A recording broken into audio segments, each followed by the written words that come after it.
सर्वप्रथम माँ सरस्वती तो मेरा टूटी टूटी प्रणाम। Welcome to my YouTube channel counting kitchen. मैं विद्या चौधरी आज पढ़ाने जा रही हूँ क्लास 8 है, जो कि चैप्टर हम 8 चर वाले रेखित समीकरण का अध्याय कर रहे हैं, जो कि प्रश्नावली 2.1 का हम 4 वाला क्वेश्चन सॉल्व करने जा रहे हैं। और हर बार की तरह आज का मोटिवेशन लाइन है कि जैसे कि मौसम चल रहा है, क्लाइमेट हमारा गर्मी का मौसम है, जहाँ पर कई ऐसे इलाके हैं जहाँ की पीने के पानी के बड़ी ही प्रॉब्लम हो रही है। तो आप सभी को जल को बचाना है, क्योंकि जल ही जीवन है।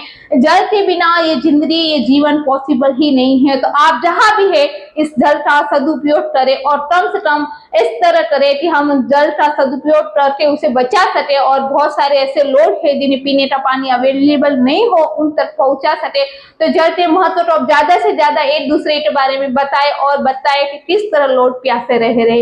ये दुनिया आपको जिस तरह दिखती है इस तरह आसान नहीं होती। बहुत सारे इलाकों में पानी की बहुत सारी कमी है।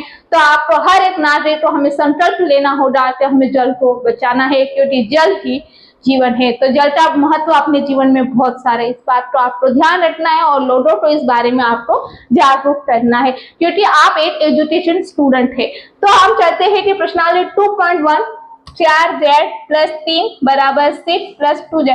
सबसे पहले हमें क्या बताया गया, निम्न समीकरणों को हल कीजिए और अपने उत्तर की जांच हमें करने। तो ये समीकरण दिया है, फिर जो मान आएगा उसे हमें समीकरण में रखकर उत्तर की जांच करनी है। ओके, तो 4z प्लस 3 बराबर 6 प्लस 2z, इस तरह समीकरण है। सबसे पहले हमें पक्षांतरण करेंगे। क्यों करेंगे? क्योंकि हमें z वाली राशि को z के पास में लाना है। तो हम z वाले को इस तरफ जब पास में लाते हैं तो ये जो प्लस में था इस तरफ माइनस में हो जाता है।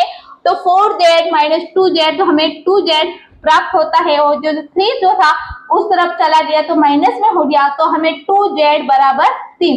अब हमें ध्यान देना है कि जो z है 2 है वो z के साथ में गुणा है, तो पक्षांतरण होने पर वो भाग में रूपांतरण होगा। तो हमें z का मान आया है 3/2।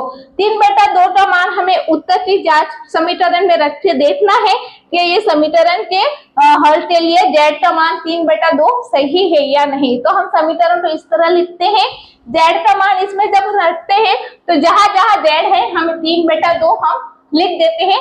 तो जब इस कोष्ठक को खोलते हैं तो 4 गुना 3/2 प्लस 3 बराबर 6 प्लस 2 गुना 3/2।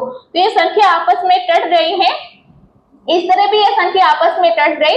जो राशि बची 2 गुना 3 प्लस 3 बराबर 6 प्लस 3, 6 प्लस 3 9, और 3 दूनी 6, और 3 दोनों पक्षों का मान 9 9 आया है। इससे इस पे